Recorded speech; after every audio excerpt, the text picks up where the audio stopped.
Mureke tubashimire kandi tubahe ikaze mwe mukurikira amakuru n'ibiganiro tubagezeho gatanu kuri gatanu. Tubahe ikaze kandi twizere ko aho muri hirya no hino hatandukanye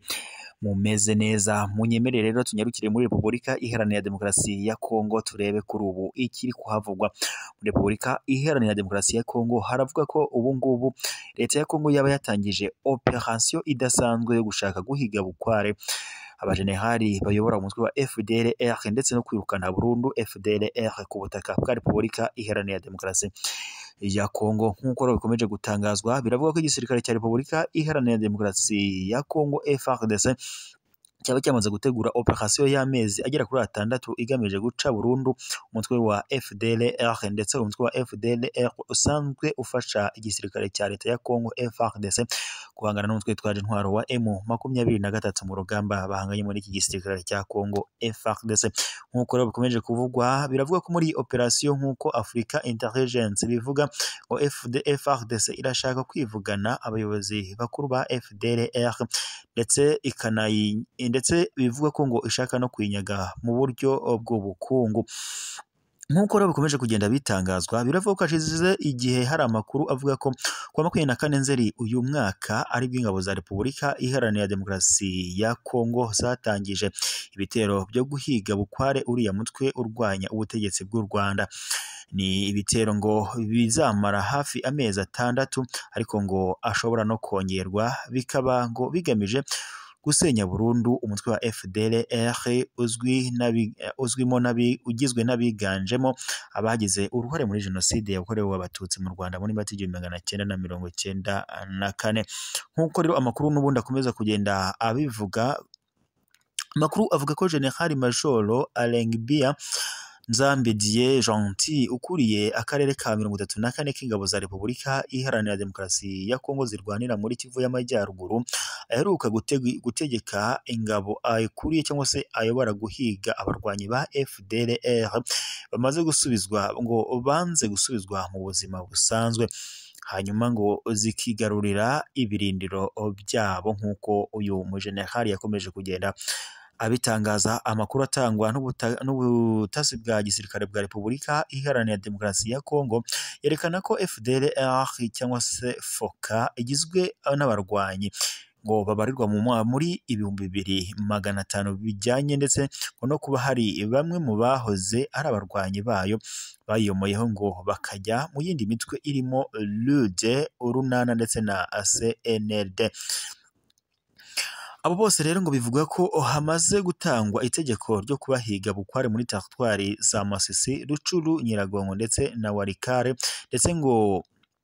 no mu mujyi wa Goma bamaze igihe bidegembyamo. Africa Intelligence ivuga ko uyu mujenerali n'ingabo ayoboye bakomeje guhiga ngo byo gupfa barangajwe imbere na Generali Ntawunguka Pacifique Omega ukuriye igisirikare cya FDLR ndetse na Colonel Kubwayo Gustave Sirikufu ukuriye umutwe w'abakomando CRAP ngo bayo ndetse na Oreste Ndatuhoraho uzwi nka Marnet ngo uyobora abarwanyi ba FDLR baba muri iyi ntara muri Masisi.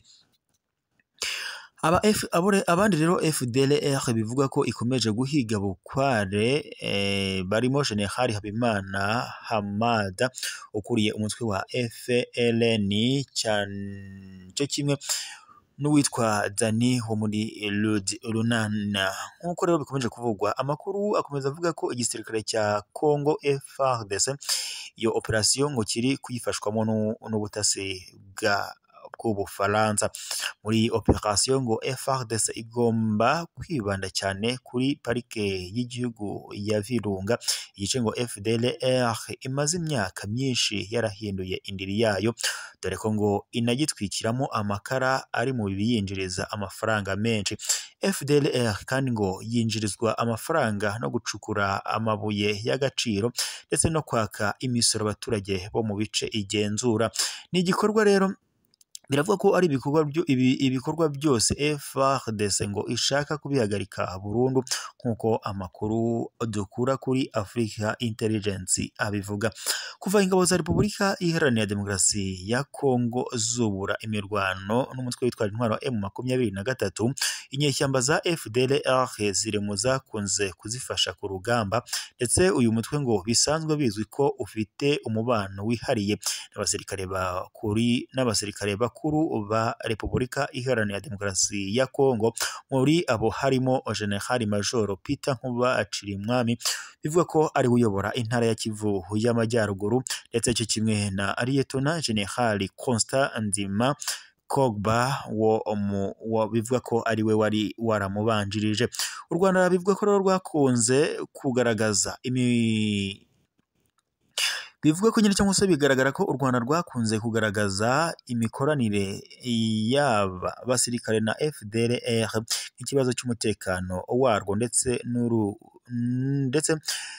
runayigaragariza ko nyirabayazane y'ikibazo cy'umutekano muke umaze imyaka ibarirwa muri 30 mu burasirazuba bwa Repubulika Iharanira Demokarasi ya Kongo yaba ari umutwe wa FDLR. Amakuru avuga ko Kinshasa nyuma y'igihe yotswe igitutu yavuye ku izima ikemera guca burundu umutwe wa FDLR ngo mu rwego rwo kuvanaho ingingimira u Rwanda rumaze igihe rufite.